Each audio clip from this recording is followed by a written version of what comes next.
প্রয়োজনীয় সংস্কার সাধন করে সুষ্ঠু নির্বাচনের জন্য সমতল মাঠ তৈরি করতে অন্তর্বর্তীকালীন সরকারের প্রতি আহ্বান জানিয়েছেন বাংলাদেশের জামায়াতে ইসলামীর আমির ডক্টর শফিকুর রহমান।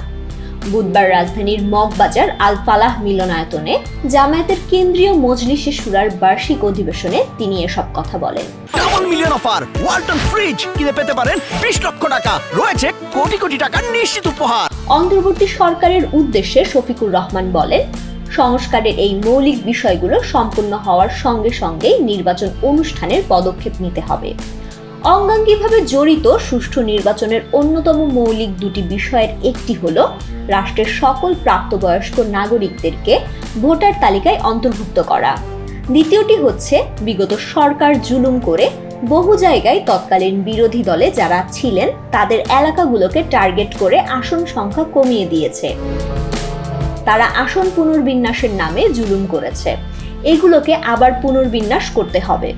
তিনি আরো বলেন, গত 15.5 বছর ধরে পতিত স্বৈরাচার সরকার জাতির সকল অধিকার হরণ করেছিল। ন্যায় বিচার পাওয়ার অধিকার, মত প্রকাশের অধিকার, কথা বলার অধিকার, সর্বোপরি নিজের ভোটটি পছন্দের প্রার্থীকে দেওয়ার অধিকার থেকে বঞ্চিত করা হয়েছে।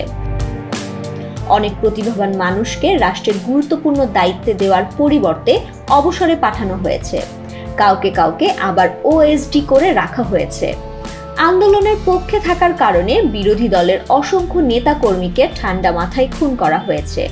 এই নৃশংস হত্যাকাণ্ড 2006 সালের 28 অক্টোবর লগি বৈঠার তাণ্ডবতার মাধ্যমে শুরু হয়েছিল। 2024 সালের 5 আগস্ট পর্যন্ত সেই হত্যা এবং ধ্বংসলীলা বাংলাদেশের জনগণ এবং বিশ্ববাসী প্রত্যক্ষ করেছে।